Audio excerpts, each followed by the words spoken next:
Welcome to CMR and stuff. ഇന്നത്തെ ക്ലാസ്സിൽ എന്തിനെക്കുറിച്ചാണ് പറയുന്നത് എന്നുള്ളത് ആദ്യം പറഞ്ഞത്. ഇപ്പോൾ ഒരു എക്സാമിൻ്റെ ഒരു ടെൻഷനുള്ള സമയത്ത് ഈ ഒരു വീഡിയോയ്ക്കകത്ത് എന്തെല്ലാം കാര്യങ്ങളാണെന്നുള്ളത് നിങ്ങൾ പെട്ടെന്ന് കണ്ടുപോയി കഴിഞ്ഞാൽ ഇതിനകത്തിൽ ആവശ്യമുള്ളതും ആവശ്യമില്ലാത്തതും ഏതാണെന്ന് പെട്ടെന്ന് നിങ്ങൾക്ക് മനസ്സിലാക്കാൻ പറ്റില്ല. അപ്പോൾ അതുകൊണ്ട് എന്താണ് ഈ ഒരു വീഡിയോ, ഇതിനകത്ത് എന്തെല്ലാം കാര്യങ്ങളാണ് പറയുന്നത് എന്നുള്ളത് ആദ്യം പറഞ്ഞുതരാം. അതായത് ബ്ലോക്ക് 2-നകത്ത് നമുക്ക് ഷേക്സ്പിയറിൻ്റെ 4 സോണറ്റുകളാണ് പഠിക്കാനുള്ളത്. അപ്പോൾ ഷേക്സ്പിയറിൻ്റെ സോണറ്റിനെ കുറിച്ച് ഒരു എസ്സേ വന്നിട്ടുണ്ടെങ്കിൽ അല്ലെങ്കിൽ ഒരു 5 മാർക്സിൻ്റെ ക്വസ്റ്റ്യൻ വന്നിട്ടുണ്ടെങ്കിൽ നമുക്ക് എന്തായാലും ആദ്യം വില്യം ഷേക്സ്പിയറിൻ്റെ സോണറ്റിനെ കുറിച്ചൊരു ജനറൽ ആയിട്ടുള്ള ഒരു ഇൻട്രൊഡക്ഷൻ എഴുതേണ്ടി വരും. അത് എന്താണ് സോണറ്റ്, അതിൻ്റെ ഹിസ്റ്റോറിക്കൽ ബാക്ക്ഗ്രൗണ്ട്, അതുപോലെ തന്നെ അതിൻ്റെ സ്റ്റൈൽ, ടെക്നിക്സുകൾ, വില്യം ഷേക്സ്പിയറിൻ്റെ സോണറ്റിൻ്റെ പ്രത്യേകതകൾ എന്തൊക്കെയാണ്, ഇത്തരം കാര്യങ്ങളെക്കുറിച്ച് ജനറൽ ആയിട്ടുള്ള ഒരു ഇൻട്രൊഡക്ഷൻ നമ്മൾ മനസ്സിലാക്കേണ്ടതുണ്ട്. അപ്പോൾ ഷേക്സ്പിയറിൻ്റെ സോണറ്റിനെ കുറിച്ചുള്ള ജനറൽ ആയിട്ടുള്ള കുറച്ച് കാര്യങ്ങൾ നമ്മൾ ഇന്ന് ഈ വീഡിയോയിൽ പറയുന്നുണ്ട്. കൂടാതെ ഓരോ സോണറ്റിലും എന്തിനെക്കുറിച്ചാണ് പറയുന്നത്, അതുപോലെ അതിൽ ഫേമസ് ആയിട്ടുള്ള ലൈൻസുകൾ ഏതൊക്കെയാണ്, അതുപോലെ തീം എന്താണ്, അതിൻ്റെ ഒരു ക്രിട്ടിക്കൽ അപ്രിസിയേഷൻ, ഇത്രയും കാര്യങ്ങൾ ഓരോ സോണറ്റിൻ്റെയും പറയുന്നുണ്ട്. പിന്നെ ടോട്ടലി ഷേക്സ്പിയറിൻ്റെ സോണറ്റിനെ കുറിച്ചിട്ടുള്ള കുറച്ച് കാര്യങ്ങൾ, ഒരു എസ്സേ എഴുതുന്ന സമയത്ത് നിങ്ങൾ എന്തെല്ലാം കാര്യങ്ങളാണ് മനസ്സിലാക്കേണ്ടത്, അത്രയും കാര്യങ്ങളാണ് ഇതിനകത്ത് പറയുന്നത്. അപ്പോൾ നിങ്ങളൊരു ജനറലായിട്ട് ഷേക്സ്പിയറിൻ്റെ സോണറ്റിനെ കുറിച്ച് ഒരു ടോട്ടൽ ഒരു എസ്സേ ചോദിച്ചു കഴിഞ്ഞാൽ നമ്മൾ എഴുതേണ്ടതും, അതുപോലെ അപ്പോൾ നമുക്ക് കംപ്ലീറ്റ് ആയിട്ടും ഈ ഒരു വീഡിയോയിൽ പറയുന്ന കംപ്ലീറ്റ് കാര്യങ്ങളും നമുക്ക് ഉൾപ്പെടുത്താം. ഇപ്പോൾ ഇൻട്രൊഡക്ഷൻ മുതൽ നമുക്ക് എല്ലാ കാര്യങ്ങളും ഉൾപ്പെടുത്താം. അതേസമയം ഏതെങ്കിലും ഒരു പെർട്ടിക്കുലർ സോണറ്റിനെ മാത്രമാണ് ചോദിക്കുന്നതെങ്കിൽ ആ സോണറ്റിനെ മാത്രം നമുക്ക് സ്ട്രെസ് ചെയ്ത് എഴുതുകയും ചെയ്യാം. അതിൻ്റെ കൂടെ തന്നെ ഇൻട്രൊഡക്ഷനും ബാക്കിയുള്ള ജനറൽ ആയിട്ടുള്ള കാര്യങ്ങൾ ഇതിൽ നിന്ന് ആഡ് ചെയ്യുകയും ചെയ്യും. അപ്പോൾ ആ ഒരു രീതിയിലാണ് ഇന്നത്തെ വീഡിയോ പ്രിപ്പയർ ചെയ്തിട്ടുള്ളത്. അപ്പോൾ സ്കിപ്പ് ചെയ്യാതെ കാണാം. ഷേക്സ്പിയറിൻ്റെ 154 സോണറ്റ്സുകളും കൺസിഡർ ചെയ്യുന്നത് എല്ലാ രീതിയിലും, അതായത് അതിൻ്റെ ഇമോഷണൽ കോംപ്ലക്സിറ്റി കൊണ്ടും അതുപോലെ മാസ്റ്ററി ഓഫ് ഫോം കൊണ്ടും എല്ലാം ഏറ്റവും ഒരു ഹയസ്റ്റ് പൊസിഷനിലാണ് ഇംഗ്ലീഷ് സാഹിത്യത്തിൽ അത് നിലനിൽക്കുന്നത്. സോ ഷേക്സ്പിയർ ഫോളോ ചെയ്യുന്ന സോണറ്റിൻ്റെ സ്ട്രക്ചർ എന്ന് പറയുന്നത് ഇംഗ്ലീഷ് സോണറ്റ്, പിന്നീട് അത് ഷേക്സ്പിയൻ സോണറ്റ് എന്നറിയപ്പെട്ടിരുന്ന ആ ഒരു സോണറ്റിൻ്റെ സ്ട്രക്ചറാണ് അദ്ദേഹം ഫോളോ ചെയ്യുന്നത്. സോണറ്റ് എന്ന് പറഞ്ഞു കഴിഞ്ഞാൽ 14 lines lyric stanza written in iambic pentameter, അതായത് 14 വരികളുള്ള ഇയാംബിക് പെൻഡാമീറ്ററിൽ എഴുതിയിരിക്കുന്ന കവിതകളാണ് നമ്മൾ സോണറ്റ് എന്ന് പറയുക. അതിൻ്റെ ഇവിടെ വില്യം ഷേക്സ്പിയർ ഫോളോ ചെയ്തിരുന്ന റൈം സ്കീം എന്ന് പറയുന്നത് AB AB CD CD EF EF GG എന്നാണ്. ഇതിനകത്ത് 3 ക്വാർട്ടേൺസും അതുപോലെ 1 കപ്ലറ്റുമാണ് ഉണ്ടാവുക. അപ്പോൾ അതിനകത്തൊരു പ്രോബ്ലം ഉണ്ടായിരിക്കും, പിന്നെ ലാസ്റ്റിലെത്തുമ്പോൾ ഒരു സൊല്യൂഷൻ ഉണ്ടാവും. അപ്പോൾ ഇത് നമ്മൾ മുന്നേയുള്ള ജോസഫ് ടു എലിസബത്തിൻ്റെ ഏജ് പഠിക്കുന്ന സമയത്ത് സോണറ്റിനെ കുറിച്ച് നമ്മൾ കുറച്ച് കാര്യങ്ങളൊക്കെ മനസ്സിലാക്കിയിട്ടുണ്ടായിരുന്നു. പക്ഷേ ഇവിടെ ഷേക്സ്പിയറിൻ സോണറ്റ് വരുന്ന സമയത്ത് അതിൻ്റേതായ രീതിയിലുള്ള സ്ട്രക്ചറിലോ അല്ലെങ്കിൽ റൈം സ്കീമിലോ മാത്രമാണ് വ്യത്യാസം വരിക. അതായത് സോണറ്റ് എന്ന് പറഞ്ഞാൽ 40 ലൈൻസ് ലിറിക് സ്റ്റാൻസയാണ്, ബാക്കി എല്ലാ കാര്യങ്ങളും സെയിം ആയിരിക്കും. പക്ഷേ ഓരോ റൈറ്റേഴ്സും അവരുടെ സോണറ്റിന് ചിലപ്പോൾ ചില പ്രത്യേകതകളുണ്ടാവും. അതിനനുസരിച്ചിട്ട് നമ്മളുടെ ഷേക്സ്പിയറിൻ്റെ സോണറ്റ് പഠിക്കുമ്പോൾ അദ്ദേഹത്തിൻ്റെ റൈം സ്കീമും അദ്ദേഹത്തിൻ്റെ സ്ട്രക്ചറും കുറച്ചുകൂടി നമ്മൾ മനസ്സിലാക്കേണ്ടതായിട്ടുണ്ട്. ഷേക്സ്പിയറിൻ്റെ സോണറ്റിൻ്റെ മറ്റൊരു പ്രത്യേകത എന്ന് പറയുന്നത് അദ്ദേഹം ഇവിടെ അഡ്രസ്സ് ചെയ്യുന്നത് 2 മെയിൻ ഫിഗേഴ്സിനെയാണ്. അതായത് അതൊരു നമ്മൾ ചിന്തിക്കുന്ന ഒരു കാര്യം മാത്രമേ ഇതായിരിക്കാം എന്ന് ചിന്തിക്കുന്നതാണ്. ആദ്യം പറയുന്നത് ഒരു ഫെയർ യൂത്തിനെ കുറിച്ച് പറയുന്നുണ്ട്.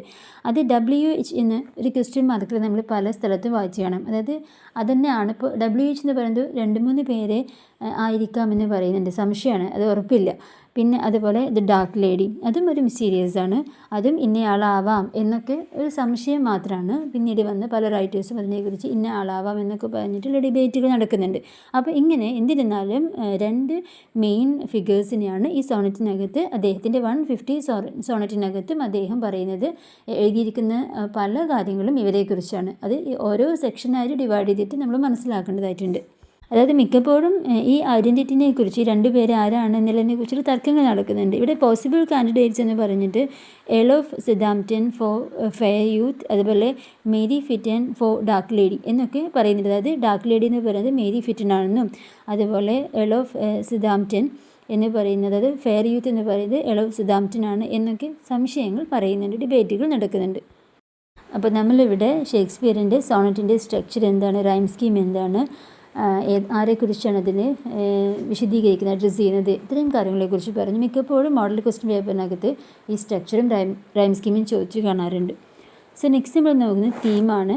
അതായത് 154 സോണറ്റിന് കോമൺ ആയിട്ട് അദ്ദേഹം ഉപയോഗിക്കുന്ന തീംസിനെ കുറിച്ചാണ് പറയുന്നത്. അതായത് ഭംഗിയെക്കുറിച്ച്, പ്രണയത്തെക്കുറിച്ച്, സത്യം, കാലം, ഇങ്ങനെയുള്ള ഒരുപാട് വിഷയങ്ങൾ അദ്ദേഹത്തിൻ്റെ കവിതയിലൂടെ വളരെ മനോഹരമായിട്ട് തന്നെ അവതരിപ്പിച്ചിട്ടുണ്ട്. അപ്പോൾ അദ്ദേഹം തന്നെ പറയുന്നുണ്ട്, ഈ കവിത എന്ന് പറയുന്നത് ഒരു ഇമ്മോർട്ടലാണ്. അതായത് ഇപ്പോൾ ബാക്കി എല്ലാ സംഭവങ്ങളും നമുക്ക് പെട്ടെന്ന് നശിച്ചു പോയാലും കവിത എന്ന് പറയുന്നത് കാലാതീതമായിട്ട് നിലനിൽക്കുന്ന ഒന്നാണ്. അതിൻ്റെ ഭംഗിയും അതിനകത്തുള്ള എല്ലാ കാര്യങ്ങളും അത്രയും കാലം നിൽക്കുന്നതാണെന്നുള്ള വിശ്വാസം അദ്ദേഹത്തിനുണ്ട്. സോ നമ്മൾ മുന്നേ സോണറ്റ് ഇംഗ്ലീഷിലേക്ക് വന്നത് പെട്രാർക്കിയൻ സ്വാധീനം കൊണ്ട്, പെട്രാർക്കിയൻ സോണറ്റുകൾ ഇൻഫ്ലുവൻസ് ചെയ്തിട്ടാണെന്നൊക്കെ മുന്നേ പഠിച്ചിട്ടുണ്ട്. സോ ഇവിടെ പെട്രാർക്കിയൻ അനുകരണങ്ങളിൽ നിന്ന് കുറച്ചുകൂടി വ്യത്യസ്തമായിട്ട് ഇദ്ദേഹത്തിൻ്റെ സോണറ്റുകളിൽ ഒരുപാട് ആത്മാർത്ഥമായ ജെന്യുവനായിട്ടുള്ള ഫീലിങ്സും അതുപോലെ തന്നെ പേഴ്സണൽ എക്സ്പീരിയൻസും അങ്ങനെയുള്ള കാര്യങ്ങളൊക്കെ അദ്ദേഹം ഉൾപ്പെടുത്തിയിട്ടുണ്ട്. അതായത് പെട്രാർക്കിയൻ സോണറ്റിൽ നിന്ന് സ്വാധീനം ഉൾക്കൊണ്ടിട്ടാണ് പിന്നീട് അത് ഇങ്ങോട്ട് തോമസ് യാർട്ട് ആൻഡ് എലോഫ് സെറി ഇങ്ങോട്ട് കൊണ്ടുവന്നിട്ടാണ് പിന്നെ ഇംഗ്ലീഷിൽ സോണറ്റൊക്കെ വന്നിട്ട് ഷേക്സ്പിയറും പിന്നീടുള്ള റൈറ്റേഴ്സൊക്കെ എഴുതുന്നത്. പക്ഷേ ഈ പെട്രാർക്കിയൻ സോണറ്റിനകത്തുള്ള കുറേ തീംസ് ഉണ്ടല്ലോ, അതുപോലെ തന്നെയല്ല ഇംഗ്ലീഷ് സോണറ്റ്, എസ്പെഷ്യലി ഷേക്സ്പിയറിൻ്റെ സോണറ്റുകൾ. ഷേക്സ്പിയറിൻ്റെ സോണറ്റിനകത്ത് നമ്മളുടെ പേഴ്സണൽ എക്സ്പീരിയൻസും അതുപോലെ നമ്മുടെ ജെന്യൂനായിട്ടുള്ള ഫീലിങ്സ് എല്ലാം അദ്ദേഹം ഉൾപ്പെടുത്തിയിട്ടുണ്ട്. ഇതിനകത്ത് പറയുന്ന ഫെയർ യൂത്തിനെയും ഡാർക്ക് ലേഡിയും ഉണ്ടാക്കുന്ന ഇദ്ദേഹത്തിൻ്റെ ജീവിതത്തിൽ ഉണ്ടാക്കിയിട്ടുള്ള ചില എക്സ്പീരിയൻസ്, അതായത് ഇയാൾക്ക് അത്രയധികം മോശമായ സാഹചര്യങ്ങൾ ഇവരിൽ നിന്നുണ്ടായിട്ടുണ്ട്. ഒരു തരം ബെട്രയൽ, അതായത് ഒരു വഞ്ചന പോലെ. അതായത് ഇത് ഏത് രീതിയിലാണെന്നൊക്കെ നമ്മൾ ഓരോ സോണറ്റിലൂടെയാണ് മനസ്സിലാക്കുന്നത്. അപ്പോൾ അത് ഇതിനകത്ത് ഒരുപാടൊരു ഇമോഷണൽ ടെൻഷൻ ഉണ്ടാക്കുന്നുണ്ട് അദ്ദേഹത്തിൻ്റെ ഓരോ കവിതയിലും അദ്ദേഹം അത് എക്സ്പ്രസ് ചെയ്യുന്നുണ്ട്.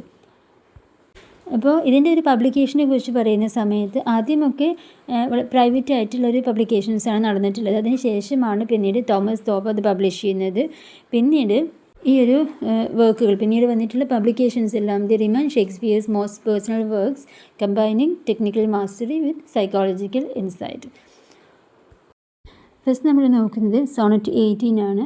Shall I compare thee to a summer's day. ഇതിനകത്ത് പറയുന്ന ഒരു ടോട്ടലായിട്ട് പറയുന്ന കാര്യങ്ങൾ, അതായത് ഇദ്ദേഹത്തിൻ്റെ ഫ്രണ്ടിൻ്റെ സൗന്ദര്യത്തെ ഒരു വേനൽക്കാലവുമായിട്ട് കമ്പയർ ചെയ്യണോ എന്നാണ് ചോദ്യം. അതായത് വേനൽക്കാലത്തിന് അദ്ദേഹം ചില പോരായ്മകളൊക്കെ കാണുന്നുണ്ട്. അതായത് ചില സമയത്ത് ഭയങ്കര ചൂടായിരിക്കും. അപ്പോൾ അതിൻ്റേതായ കുറേ കാര്യങ്ങളുണ്ടല്ലോ. പക്ഷേ ഇദ്ദേഹത്തിൻ്റെ ഫ്രണ്ടിൻ്റെ സൗന്ദര്യം എന്ന് പറയുന്നത് ഒരു കാലത്തും മങ്ങാൻ ഇടയില്ല. അല്ലെങ്കിൽ ഇദ്ദേഹം എഴുതുന്നത് കൊണ്ട് ഈ കവിതയിലൂടെ അദ്ദേഹത്തിൻ്റെ സൗന്ദര്യം, ഫ്രണ്ടിൻ്റെ സൗന്ദര്യം ഒരുപാട് കാലം മരണമില്ലാതെ നിലനിൽക്കും, ഇങ്ങനെ ഒരു ആശയം. അപ്പോൾ ആ ഒരു ആശയത്തെയാണ് അദ്ദേഹം ഈ ഒരു സോണറ്റ് 18 കൊണ്ടുവരുന്നത്. അപ്പോൾ ആദ്യത്തെ ഒരു കോട്ടണിലകത്ത് ഈ ഒരു ക്വസ്റ്റ്യൻ ചോദിക്കുന്നുണ്ട്. അത് മാത്രമല്ല അതിൽ നമുക്ക് എന്ത് മനസ്സിലാക്കാൻ പറ്റും, സുഹൃത്ത് വേനലിനേക്കാൾ ഏറ്റവും മികച്ച ഒരാളാണ് എന്ന് അദ്ദേഹം സമ്മതിക്കാൻ ശ്രമിക്കുന്നുണ്ട്. രണ്ടാമത്തെ കോട്ടൻസിനകത്ത് വേനലിൻ്റെ പോരായ്മകൾ, അതായത് എന്തുകൊണ്ടാണ് ഇദ്ദേഹത്തിൻ്റെ ഫ്രണ്ടിൻ്റെ സൗന്ദര്യം വേനലിനേക്കാൾ മഹത്തരമായത് എന്ന് അദ്ദേഹം സമ്മതിക്കാൻ ശ്രമിക്കുകയാണ്. അപ്പോൾ ഇവിടെ വേനലിൻ്റെ പോരായ്മകൾ തന്നെയാണ് അദ്ദേഹം സമ്മേഴ്സ് ഡേ അതിനകത്ത് എന്തെല്ലാം പോരായ്മകളുണ്ട് എന്ന് അദ്ദേഹം ഓരോ ലൈൻസിലൂടെയും എടുത്തു പറയുകയാണ് രണ്ടാമത്തെ കോട്ടൻസിനകത്ത് ചെയ്യുന്നത്. ഇനി ഇതിനകത്ത് ഒരു വോൾട്ട വരുന്നുണ്ട്. വോൾട്ട എന്ന് പറഞ്ഞാൽ പെട്ടെന്നൊരു ആ ഒരു പറഞ്ഞു വരുന്ന സംഭവത്തിൽ നിന്ന് പെട്ടെന്നൊരു മാറിപ്പോകുന്നൊരു കാര്യമാണ് ഈ വോൾട്ട എന്ന് പറയുന്നത്. ഇതിനകത്ത് ബട്ട് എന്ന് പറഞ്ഞിട്ടാണ് അത് തുടങ്ങുന്നത്. സോ ഇവിടെ സുഹൃത്തിൻ്റെ സൗന്ദര്യം ഒരു നിത്യവേനലാണ്. അതായത് ഒരുപാട് കാലം കഴിഞ്ഞാലും കവിത കാരണം അതിന് നിലനിൽക്കും. ഇപ്പോൾ നമ്മൾ ശരിക്കും ഒരു വേനൽക്കാലം എന്ന് പറഞ്ഞാൽ കുറച്ച് കാലം മാത്രമല്ലേ ഉള്ളൂ. പക്ഷേ ഇവിടെ ഇദ്ദേഹം പറയുന്നത്, പോയറ്റ് പറയുന്നത്, സുഹൃത്തിൻ്റെ സൗന്ദര്യം എന്ന് പറയുന്നത് ഒരുപാട് കാലം നിലനിൽക്കുന്നതാണ്. കവിത കാരണം അദ്ദേഹത്തിൻ്റെ സൗന്ദര്യം അല്ലെങ്കിൽ അദ്ദേഹം ഒരുപാട് കാലം കവിതയിലൂടെ നിലനിൽക്കും എന്നാണ് പറയുന്നത്. അതായത് മനുഷ്യൻ ശ്വസിക്കുന്നിടത്തോളം കാലം, കണ്ണുകൾ കാണുന്നിടത്തോളം കാലം ഈ കവിത ജീവിക്കുന്നുണ്ട്. അതിലൂടെ നിനക്ക് ജീവൻ നൽകും എന്ന് അദ്ദേഹം പറയുന്നുണ്ട്. അപ്പോൾ ഈ കവിത ഒരു കലയാണല്ലോ. അപ്പോൾ കല കാലത്തെയും മരണത്തെയും ജയിക്കുന്ന ഒന്നാണ് എന്ന് അദ്ദേഹം ഇതിലൂടെ പറയുന്നു. അപ്പോൾ അദ്ദേഹം പോയറ്റ് ടോട്ടലി ഉദ്ദേശിക്കുന്നത് സൗന്ദര്യവും കാലവും തമ്മിലുള്ള ഒരു ബന്ധം, അല്ലെങ്കിൽ സൗന്ദര്യവും കാലവും തമ്മിൽ എന്താണ് ബന്ധം, കൂടുതലായിട്ടും കല എന്ന് പറയുന്നത് ഒരുപാട് കാലം ഇപ്പോൾ നമുക്ക് വേറെ ഏതൊരു സംഭവം നമ്മൾ കാലത്തിനനുസരിച്ച് ഇങ്ങനെ മാറി മാറിയതില്ലാതെയാവും. പക്ഷേ കല എന്ന് പറയുന്നത് അങ്ങനെയല്ല, അത് കാലത്തിനപ്പുറത്തേക്ക് സഞ്ചരിക്കാൻ കഴിയുന്ന ഒന്നാണ് എന്ന് അദ്ദേഹം ഇതിൽ പറയുന്നുണ്ട്. അപ്പോൾ ഈ ഒരു കവിയും ഈ ആരെക്കുറിച്ചാണോ പറയുന്നത് അയാളുടെ ഒരു ബന്ധവും തമ്മിലുള്ള ആഴം എത്രയാണെന്നാണ് കവിതയിലൂടെ കാണിക്കുന്നത്. മാത്രമല്ല ഇപ്പോഴാണ് നമ്മൾ ഈ നേരത്തെ പറഞ്ഞ WHനെ ഓർക്കുന്നത്. ഈ WH ഇന്ന ആളാണോ എന്ന് സംശയമുണ്ടല്ലോ. ഇപ്പോൾ ഇവിടെ ഒരാളെക്കുറിച്ച് പറയുന്നുണ്ടല്ലോ. അപ്പോൾ അതാണ് നമ്മൾ നേരത്തെ പറഞ്ഞ ഇവരുടെ ഈ ആരെക്കുറിച്ചാണ് പറയുന്നത് എന്നതൊരു വ്യക്തതയില്ല എന്ന് പറയുന്നത്. ആ ആര് എന്നുള്ളതാണ് എപ്പോഴും ഓരോ ക്രിട്ടിക്സും ഇപ്പോഴും ചർച്ച ചെയ്തുകൊണ്ടിരിക്കുന്നത്. ഇതിൻ്റെ ഫൈനൽ കപ്ലറ്റ്സ് എന്താണെന്നുള്ളത് ഞാൻ ഇവിടെ കൊടുത്തിട്ടുണ്ട്, നിങ്ങൾ നോക്കുക. അതേപോലെ തന്നെ തീം എന്ന് പറയുന്നത് beauty versus time, art gives immortality, intimate relationship between poet and youth, anxiety of loss plus admiration. ഇതാണ് തീം വരുന്നത്. അപ്പോൾ ഞാൻ നേരത്തെ പറഞ്ഞു തീം എന്താണെന്ന് ഞാൻ പറഞ്ഞിട്ടുണ്ട്. അത് നിങ്ങൾ തീം എന്താണെന്ന് മനസ്സിലാക്കി കഴിഞ്ഞു കഴിഞ്ഞാൽ ഈ സമ്മറിയുടെ സോണറ്റിൻ്റെ സമ്മറിയിലൂടെ തന്നെ നിങ്ങൾക്ക് തീമിൽ കുറച്ചും കൂടി എക്സ്പ്ലെയിൻ ചെയ്ത് എഴുതാൻ പറ്റും.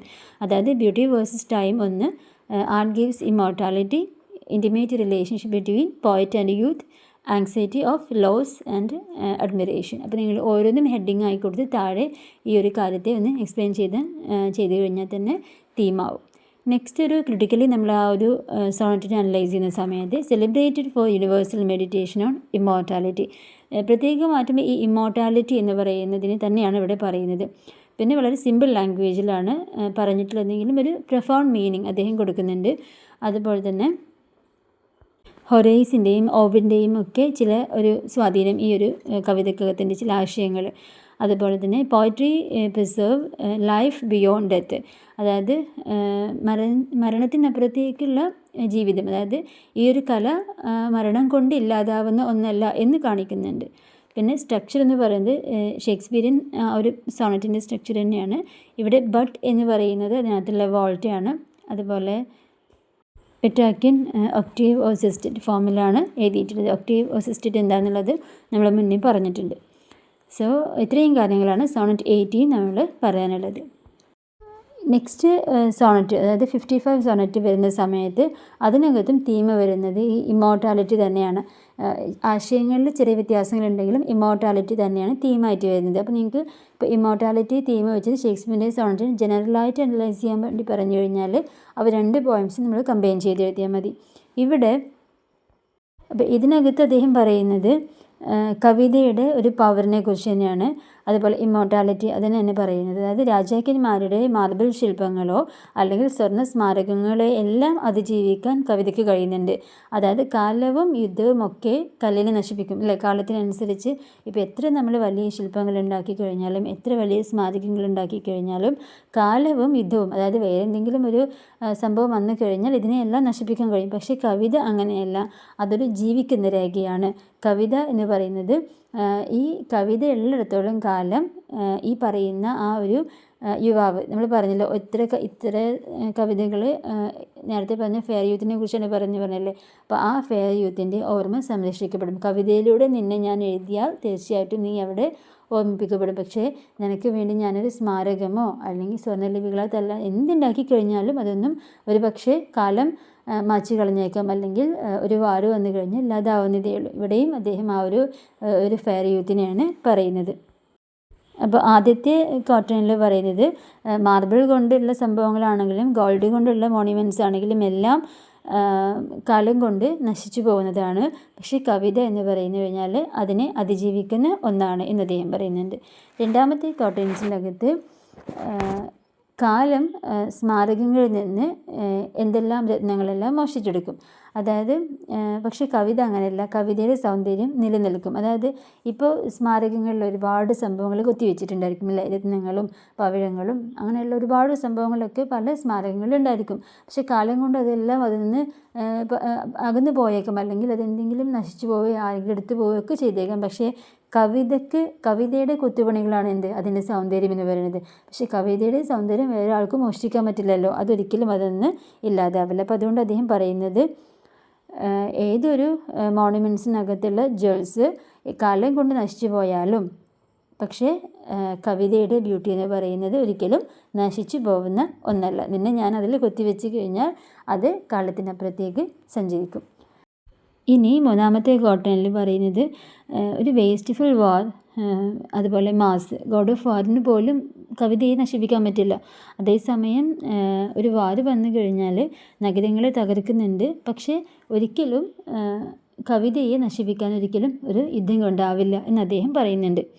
ഇതിൻ്റെ ഏറ്റവും അവസാനത്തെ കപ്ലറ്റിലേക്ക് പോകുന്ന സമയത്ത് നമ്മൾ മനസ്സിലാക്കുന്നത് till judgment day the youth lives in the poem and dwell in lovers' eyes. അതായത് വിധി ദിവസം വരെ, അന്ത്യനാൾ വരെ യുവാവ് ഈ കവിതയിൽ ജീവിക്കും. അതല്ലാത്ത മറ്റൊന്നിനും ഇതിനെ ഇല്ലാതാക്കാൻ പറ്റില്ല. ഈ ഭൂമിയുള്ളിടത്തോളം കാലം അന്ത്യദിനം വരുന്നത് വരെ നിന്നെ ഞാൻ കവിതയിലൂടെ സൂക്ഷിക്കുന്നുണ്ട്. അത് നശിപ്പിക്കാൻ ആർക്കും കഴിയില്ല. ഇവിടെയും ആ ഒരു ഫെയർ യൂത്തിന് അദ്ദേഹം വളരെ മനോഹരമായിട്ട് അവരോടുള്ള സ്നേഹം അദ്ദേഹം പ്രകടിപ്പിക്കുന്നുണ്ട്. അപ്പോൾ ഇവിടെ തീം പറയുന്നതും ഇതുപോലെ ഒരു ഫിസിക്കൽ ഇംപെർമനൻസിനേക്കാൾ കൂടുതൽ ഒരു ആർട്ടിനുള്ള പ്രാധാന്യം, അതുപോലെ poetry defeats time, war and death, അതുപോലെ തന്നെ ക്ലെയിം ഓഫ് പോയറ്റിക് ഇമ്മോർട്ടാലിറ്റി, നേരത്തെ നമ്മൾ പറഞ്ഞ അതുതന്നെ. അപ്പോൾ ക്രിട്ടിക്കലി നമ്മൾ അനലൈസ് ചെയ്യുമ്പോൾ മനസ്സിലാക്കുന്ന എന്താണ്, അദ്ദേഹത്തിൻ്റെ പോയംസിൽ, സോണറ്റുകളിൽ പോയറ്റിക് ഇമ്മോർട്ടാലിറ്റി തന്നെയാണ് ഇവിടെയും ഒരു തീമായിട്ട് വരുന്നത്. രണ്ടും ആശയങ്ങളിൽ ചെറിയ വ്യത്യാസമേ ഉള്ളൂ, പക്ഷേ പോയറ്റിക് ഇമ്മോർട്ടാലിറ്റി തന്നെയാണ് തീം എന്ന് വരുന്നത്. ടോൺ എന്ന് പറയുന്നത് നേരത്തെ പറഞ്ഞ ഒരു സോണറ്റിനേക്കാൾ കുറച്ചും കൂടി വേറൊരു രീതിയിലാണ് പറയുന്നത്. അതുപോലെ തന്നെ ഇവിടെ ഹൊറേസിനെയും ഓവിഡിനെയും അതിൻ്റെ ഒരു സ്വാധീനം ഇവിടെ കാണിക്കുന്നുണ്ട്. അവരിൽ നിന്നും ചില കാര്യങ്ങളൊക്കെ പറയുന്നുണ്ട്. പിന്നെ ഒരു കീ ഡിഫറൻസ് എന്ന് പറയുന്നത് Shakespeare glorifies the young man, not himself. ഇവിടെ അദ്ദേഹം പറയുന്നത് ഒരിക്കലും ഇദ്ദേഹത്തെക്കുറിച്ചല്ല, കവിയെക്കുറിച്ചല്ല. നേരത്തെ പറഞ്ഞതുപോലെ ഒരു യങ് മാൻ ആണ്. അതാരാണ് എന്നുള്ളത് നമുക്കറിയില്ല. അപ്പോൾ എന്തിരുന്നാലും കവിത കാലത്തിനും വാറിനൊക്കെ അപ്പുറത്തേക്ക് സഞ്ചരിക്കാൻ കഴിയും എന്ന് അദ്ദേഹം ഈ കവിതയിലൂടെയും കാണിക്കുന്നു. ഇനി മിക്കപ്പോഴും നിങ്ങൾക്കുള്ള ക്വസ്റ്റ്യൻ പേപ്പറിൽ കാണാറുണ്ട് ഒരു കമ്പാരിസൺ, അതായത് കമ്പയർ ചെയ്യുക രണ്ട് പോയംസിന്. ചിലപ്പോൾ വ്യത്യസ്തമായ രണ്ട് ആളുകളുടെ പോയങ്ങളായിരിക്കും തരിക. ഇപ്പോൾ ഇതിന് നമ്മൾ സോണറ്റ് ആയതുകൊണ്ട് ഇത് രണ്ടും, ഇതിനകത്ത് രണ്ടിലും ഷേക്സ്പിയർ യൂസ് ചെയ്തിട്ടുള്ള ഇമേജറിയാണ് നമ്മൾ കമ്പയർ ചെയ്യുന്നത്. സോ ഇതിനകത്ത് ആദ്യം പറയുന്നത്, ഇപ്പോൾ രണ്ട് കവിതയിലും വ്യത്യസ്ത തരം പ്രതീകാത്മകമായ ചിത്രങ്ങളാണ് കാണിക്കുന്നത്. അത് നമുക്കറിയാം, മനസ്സിലായി. അപ്പോൾ ഷേക്സ്പിയർ സോണറ്റ് 18 അദ്ദേഹം വേനൽക്കാലം, അതുപോലെ പരുക്കനായ കാറ്റ്, ആകാശത്തിലെ കണ്ണ്, അതുപോലെ മെയ് മാസത്തിലെ മുട്ടുകൾ പോലെയുള്ള അങ്ങനത്തെ കുറേ സംഭവങ്ങൾ, പ്രകൃതിപരമായ ചിത്രങ്ങൾ കാണിക്കുന്നത്, പ്രകൃതിയിലെ കുറേ കാര്യങ്ങൾ, അങ്ങനെയാണ് അദ്ദേഹം ചിത്രീകരിച്ചിരിക്കുന്നത്. പക്ഷേ ഇവയിലൂടെ നമുക്ക് മനസ്സിലാവുന്നത് പ്രകൃതിയുടെ സൗന്ദര്യം താൽക്കാലികമാണെന്ന് കാണിക്കാനാണ് അദ്ദേഹം ഇത് ഉപയോഗിച്ചിട്ടുള്ളത്. ഇവിടെ വേനൽക്കാലമൊക്കെ നമ്മൾ പറയുന്നുണ്ട്, എന്തായാലും അദ്ദേഹം അത് ഉപയോഗിക്കുന്നത് എന്തിനു വേണ്ടിയിട്ടാണ്, പ്രകൃതിയിലെ ഭംഗിയുള്ള ഒരുപാട് കാര്യങ്ങൾ അദ്ദേഹം എടുത്തു പറയുന്നുണ്ട്. ഇതെല്ലാം താൽക്കാലികം മാത്രമാണെന്ന് അദ്ദേഹം പറയുന്നുണ്ട്. ഇവിടെ ഒരു ടോൺ എന്ന് പറയുന്നത് വളരെ ആത്മീയമായതും വ്യക്തിപരമായതുമാണ് എന്നുള്ളത് നമുക്ക് മനസ്സിലായി. അപ്പോൾ കവിതയിലെ നിത്യവസന്തം വഴി കവിതയ്ക്ക് എന്താണ്, ഇങ്ങനെ പെട്ടെന്ന് നശിച്ചു പോകാൻ പറ്റില്ല. പ്രകൃതിയിലെ പല ഭംഗിയുള്ള സാധനങ്ങളും നശിച്ചു പോകുന്നത് പോലെ കവിത നശിക്കില്ല എന്നാണ് അദ്ദേഹം പറയുന്നത്. അപ്പോൾ കവിതയിൽ ഒരു നിത്യവസന്തമാണുള്ളത്. അതുവഴി ഈ ഒരു ആരെക്കുറിച്ചാണോ പറയുന്നത് അവരെ പ്രകൃതിക്ക് മുമ്പിൽ പ്രതിഷ്ഠിക്കുകയാണ് ഇദ്ദേഹം കവിതയിലൂടെ ചെയ്യുന്നത്. ഇനി സോണറ്റ് 55 വരുന്ന സമയത്ത് മാർബിളിനെ കുറിച്ചും, അതുപോലെ ഗോൾഡൻ മോണ്യുമെൻറ്റ്സിനെ കുറിച്ചും, പ്രതിമകളെക്കുറിച്ചും, അതുപോലെ മാസിനെ കുറിച്ചും, യുദ്ധത്തിനെ കുറിച്ചും ഒക്കെ വലുതും പൊതുവായിട്ടുള്ള ഒരുപാട് കാര്യങ്ങൾ അദ്ദേഹം, കുറേ ഇമേജറി അദ്ദേഹം യൂസ് ചെയ്യുന്നുണ്ട്. അപ്പോൾ ഇവിടെ രാജാക്കന്മാരുടെ സാമ്രാജ്യങ്ങൾ, അതിൻ്റെ നേട്ടങ്ങൾ, ഇതെല്ലാം എന്തെല്ലാം കാര്യങ്ങളുണ്ടോ ഇതെല്ലാം കുറച്ച് കാലം കഴിഞ്ഞാൽ ഇല്ലാതെയാവും. പക്ഷേ ഇവിടെ ഇദ്ദേഹം പറയുന്ന ഈ ടോൺ, അതായത് ഇതെല്ലാം നശിച്ചാലും കവിതയിലൂടെ നിന്നെ ഞാൻ കൊണ്ടുവന്നു കഴിഞ്ഞാൽ നശിക്കില്ല എന്ന് പറയുന്നത് വളരെ ഗാംഭീര്യത്തോടു കൂടിയാണ് അദ്ദേഹം പറയുന്നത്. അപ്പോൾ കാലത്തെയും യുദ്ധത്തെയും തോൽപ്പിക്കുന്ന ഏറ്റവും ജീവനുള്ള രേഖയാണ് എന്ന നിലയിലാണ് അദ്ദേഹം ഈ കവിതയെ നീ നിലനിൽക്കുക എന്ന് അദ്ദേഹം കാണിക്കുന്നുണ്ട്. അപ്പോൾ സോണറ്റ് 18 എന്ന് പറയുന്നത് പ്രകൃതി ഉപയോഗിച്ച് പ്രകൃതിയിലൂടെയാണ്, അതായത് പ്രകൃതിയെ വെച്ചുകൊണ്ടാണ് ഇവിടെ ഷേക്സ്പിയർ പഴയ കവിതയിൽ നീ കവിതയിലൂടെ ഒരുപാട് കാലം ജീവിക്കുന്നു പറയുമ്പോൾ, ഇവിടെ 55 വരുന്ന സമയത്ത് അതിനേക്കാൾ കുറച്ചുകൂടി പവർഫുൾ ആയിട്ടുള്ള ഇമേജറി ഉപയോഗിച്ച് നാഗരികതയേക്കാൾ കവിത ശക്തമാണ് എന്ന് അദ്ദേഹം പറയുന്നത്. അതായത് നഗരങ്ങളിൽ എന്ത് ഭംഗിയുള്ള കാര്യങ്ങൾ ഉണ്ടാക്കി കഴിഞ്ഞാലും, എത്ര സ്വർണ്ണങ്ങൾ കൊണ്ടുണ്ടാക്കി കഴിഞ്ഞാലും, അതിനകത്ത് എത്ര അമൂല്യമായ രത്നങ്ങൾ ഉപയോഗിച്ചിട്ടുണ്ടാക്കി കഴിഞ്ഞാലും, ഒരു യുദ്ധം വന്നു കഴിഞ്ഞാലോ ഒരു പ്രകൃതിക്ഷോഭം വന്നു കഴിഞ്ഞാലോ ഇല്ലാതെ ആവാം. പക്ഷേ കവിതയിലൂടെയാണ് നിന്നെ ഞാൻ കൊത്തിവെച്ചിട്ടുള്ളതെങ്കിൽ നിന്നെ നശിപ്പിക്കാൻ അന്ത്യദിനം വരുന്നത് വരെ ആർക്കും കഴിയില്ല എന്ന് അദ്ദേഹം വ്യക്തമാക്കുകയാണ് ചെയ്യുന്നത്. ഇതാണ് ഇത് രണ്ടും തമ്മിൽ ഇമേജറിയിൽ നമ്മൾ കമ്പയർ ചെയ്യുമ്പോൾ നമുക്ക് മനസ്സിലാവുന്നത്. ഇനി ഷേക്സ്പിയറിൻ്റെ അടുത്ത രണ്ട് കവിതകൾ, സോണറ്റ്സുകൾ, ഡാർക്ക് ലേഡി സോണറ്റ്സുകളാണ്. നേരത്തെ നമ്മൾ പറഞ്ഞിട്ടുണ്ടായിരുന്നല്ലോ ഫെയർ യൂത്ത്, അത് ആരാണെന്ന് അറിയില്ല. ഇനി അടുത്തത് ഡാർക്ക് ലേഡി, നമ്മൾ ഫിറ്റ് എന്ന് പറയുന്ന ഒരു കഥാപാത്രം അവരാവാം എന്നൊക്കെ പറയുന്നുണ്ടല്ലോ. ഇനി ഈ dark lady sonnets form the second major group in Shakespeare's 154 sonnets. They move away from the idealism of the fair youth sonnets to a more complex, troubled exploration of love. അതായത് ഷേക്സ്പിയറുടെ 154 സോണറ്റുകളിൽ രണ്ടാമത്തെ ഗ്രൂപ്പായിട്ട് ഡിവൈഡ് ചെയ്തിട്ടുള്ളതാണ് ഈ dark lady സോണറ്റുകൾ. ഇവ fair youth സോണറ്റുമായി compare ചെയ്യുന്ന സമയത്ത് കുറച്ചും കൂടി അതിൽ ആദർശങ്ങളിൽ നിന്ന് കുറച്ച് മാറ്റമുണ്ട്. കുറച്ചുകൂടി കൂടുതൽ സങ്കീർണവും പ്രശ്നമുള്ളതുമായിട്ടുള്ള ഒരു പ്രണയത്തെയാണ് അവിടെ പരിശോധിക്കുന്നത്. അപ്പം ഞാനൊരു എക്സാമ്പിൾ പറയാം ഇത് മനസ്സിലാക്കാൻ വേണ്ടി. മുന്നേ എവിടെ വായിച്ച ഒരു ഓർമ്മയാണ് പറയുന്നത്. അതായത് ഷേക്സ്പിയറിൻ്റെ 154 സോണറ്റിൽ ആദ്യത്തെ കുറച്ച് ഭാഗം നേരത്തെ പറഞ്ഞ WHനെയാണ്, രണ്ടാമത്തെ ഭാഗത്ത് ഡാർക്ക് ലേഡിയാണ്, പിന്നെ ലാസ്റ്റ് കുറച്ച് കാര്യങ്ങൾ കുറച്ചുകൂടി ആത്മീയമായിട്ടാണെന്ന് ഞാൻ അവിടെ വായിച്ചിട്ടുണ്ട്. അപ്പോൾ അതിനകത്ത് എൻ്റെ ഓർമ്മയിൽ ഞാൻ എടുത്ത് പറയാം. ഇപ്പോൾ ഒരു കാര്യം നിങ്ങൾക്ക് പറഞ്ഞു തന്നാൽ നിങ്ങൾക്കത് കണക്ട് ചെയ്യാൻ പറ്റും. അതായത് ആദ്യത്തെ ഫ്രണ്ട് ഇദ്ദേഹത്തിൻ്റെ ക്ലോസ് ഫ്രണ്ടാണെന്ന് വെക്കുക. രണ്ടാമത്തെ ഈ ഡാർക്ക് ലേഡി ഇദ്ദേഹം പ്രണയിച്ച ഒരാളാണെന്ന് വെക്കുക. ഈ പോയറ്റ് പ്രണയിച്ച ഒരാളാണെങ്കിൽ ബൈ ചാൻസ് ഈ പ്രണയിച്ച കാമുകി ക്ലോസ് ഫ്രണ്ടുമായിട്ടൊരു കണക്ഷൻ വന്നു കഴിഞ്ഞാൽ ഇവിടെ ഏറ്റവും വലിയൊരു നിരാശാ കാമുകനായിരിക്കും നമ്മുടെ പോയറ്റ്. അപ്പോൾ ഒരിക്കലും സുഹൃത്ത് എന്ന് പറഞ്ഞു കഴിഞ്ഞാൽ നമുക്കൊരിക്കലും കൈവിടാൻ കഴിയാത്ത ഒരാളാണെങ്കിൽ ഈ സുഹൃത്തിനോടുള്ള ഇഷ്ടമായിരിക്കാം ഒരു പക്ഷേ ആദ്യത്തെ കവിതകളിലൂടെയൊക്കെ കാണിക്കുന്നുണ്ടാവുക. രണ്ടാമത്തെ കവിതയിൽ കുറച്ചുകൂടി നമ്മളിപ്പോൾ ഇവിടെ മനസ്സിലാക്കുന്നത് എന്താ, രണ്ടാമത്തെ സെക്ഷൻ ഡാർക്ക് ലേഡി സോണറ്റ്സുകൾ കുറച്ചുകൂടി സങ്കീർണമാണെന്നല്ലേ പറയുന്നത്. സങ്കീർണമാവാൻ കാരണം ഒരു പക്ഷേ ഇഷ്ടപ്പെട്ട ഒരാൾ തന്നെ മറന്നുകൊണ്ട് മറ്റൊരാളിലേക്ക് പോയത് കൊണ്ടുള്ള സങ്കടമാണെങ്കിലോ, അപ്പോൾ ആ പ്രണയം കുറച്ചുകൂടി സങ്കീർണമല്ലേ. അപ്പോൾ ആ രീതിയിൽ നിങ്ങൾ എടുക്കുകയാണെങ്കിൽ കവിത കുറച്ചുകൂടി മനസ്സിലാക്കാൻ എളുപ്പമായിരിക്കും. അപ്പം അതുകൊണ്ട് തന്നെ ഇവിടെ നിത്യസൗന്ദര്യത്തെ പുകഴ്ത്തുന്നതിന് പകരം ഇവിടെ ആഗ്രഹത്തെക്കുറിച്ചും സത്യസന്ധത എന്ന് പറയുന്ന കാര്യം, അതുപോലെ പ്രലോഭനം, ഇങ്ങനത്തെ വിഷയങ്ങളൊക്കെ ഇവിടെ വരുന്നുണ്ട്. അതിനെയൊക്കെ ചോദ്യം ചെയ്യുന്നുണ്ട്. അപ്പോൾ ഇത് ചോദ്യം ചെയ്യുന്നുണ്ട് എന്ന് ഞാൻ നേരത്തെ പറഞ്ഞ കാര്യം പറഞ്ഞിട്ടില്ലെങ്കിൽ നിങ്ങൾക്കൊരു പക്ഷേ കണക്റ്റ് ആവാൻ ചാൻസ് ഇല്ല. അതുകൊണ്ടാണ് ഇത് പറഞ്ഞത്. അപ്പോൾ ഇവിടെ സ്നേഹമുണ്ട്, നിരാശയുണ്ട്, ആകർഷണവും മോഹഭംഗങ്ങളും എല്ലാം ഇവിടെ ഒരു പ്രധാനപ്പെട്ട ഒരു ഭാഗമാണ് ഇതിൻ്റെ. അപ്പോൾ ഷേക്സ്പിയറിൻ്റെ ഒരു പക്ഷേ ഈ ഒരു പോയറ്റിൻ്റെ ഒരു എക്സ്പീരിയൻസ് ആവാം ഇത്. അതുകൊണ്ടായിരിക്കും ഇതിന് കുറച്ചും കൂടി തീവ്രത കൂടുതൽ. ഫ്രസ്ട്രേഷനും അതുപോലെ അട്രാക്ഷനും അതുപോലെ ഒരു ആകമൊത്തം ഒരു മാനസിക പിരിമുറുക്കങ്ങളെല്ലാം നമുക്ക് ഈ ഡാർക്ക് ലേഡി സോണറ്റിലൂടെ കാണാൻ പറ്റും.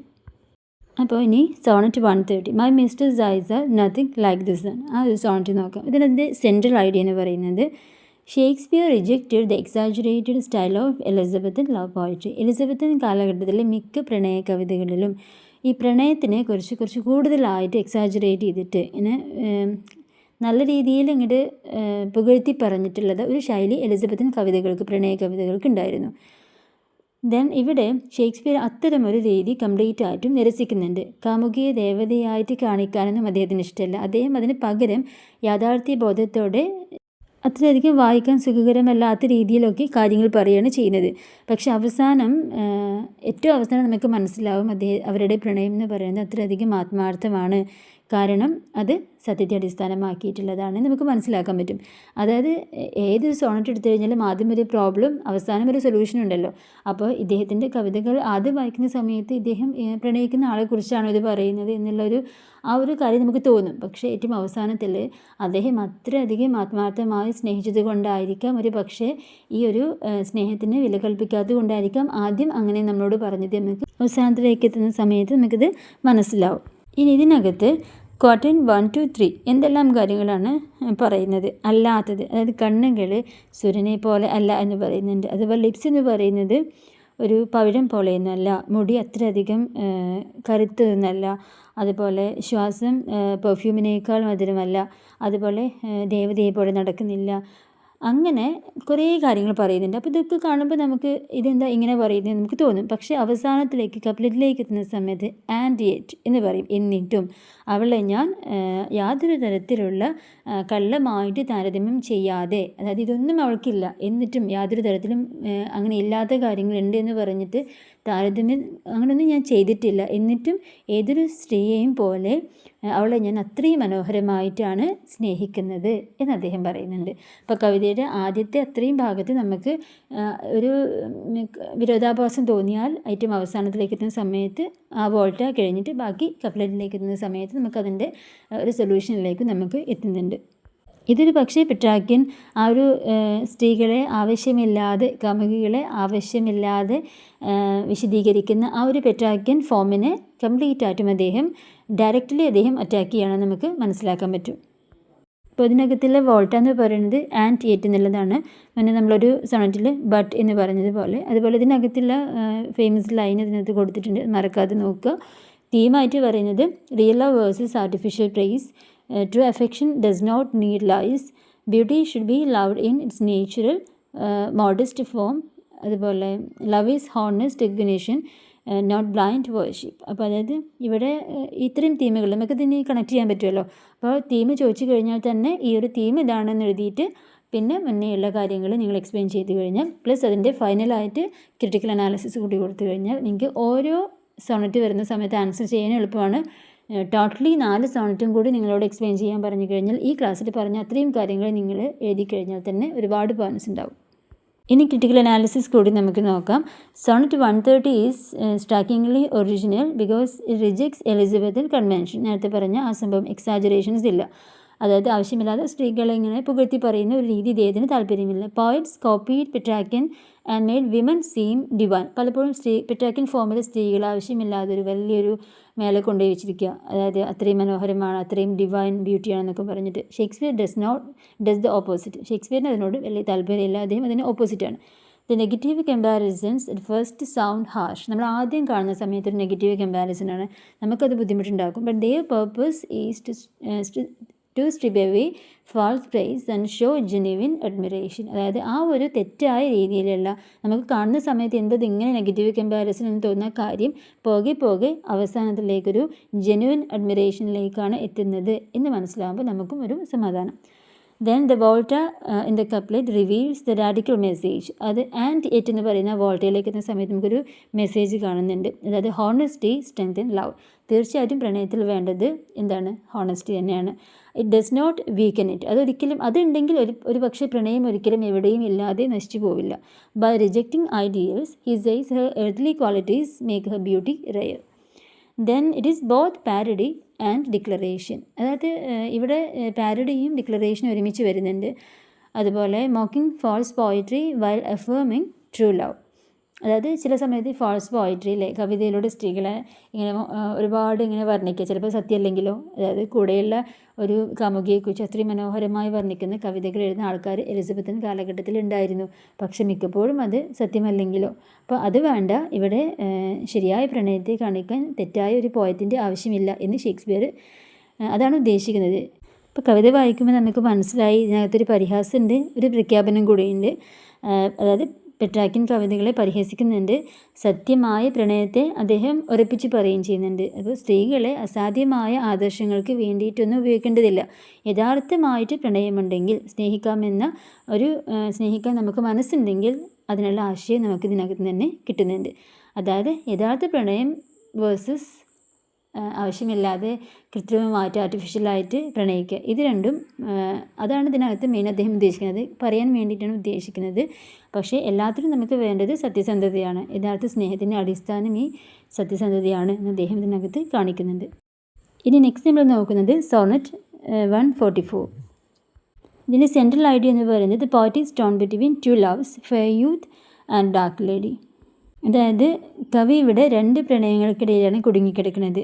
ഫെയർ യൂത്തിനോടുള്ളത് വളരെ പരിശുദ്ധമാണ്, അതുപോലെ വളരെ കംഫർട്ടബിളാണ്. അതിനകത്ത് അത്രയും നല്ല ചിന്താഗതി, നല്ല രീതിയിലാണ് മനസ്സുകൊണ്ട് അദ്ദേഹം ഇഷ്ടപ്പെടുന്നത്. ഡാർക്ക് ലേഡീനെ കുറിച്ച് ചിന്തിക്കുന്ന സമയത്ത് ഒരു വേഴ്സ് സ്പിരിറ്റാണ്. അതായത് അവിടെ ലസ്റ്റ് ഉണ്ട്, സിന്നുണ്ട്, അതുപോലെ തന്നെ നാശമുണ്ട്. അതായത് കാമവും തെറ്റും നാശത്തിലേക്ക് നയിക്കുന്ന അങ്ങനെ ഒരു രീതിയിലാണ് ഡാർക്ക് ലേഡീനെ കാണിക്കുന്നത്. So he fears the dark lady is corrupting the fair youth. The poem shows moral battle, jealousy and uncertainty. It ends in doubt and despair with no resolution.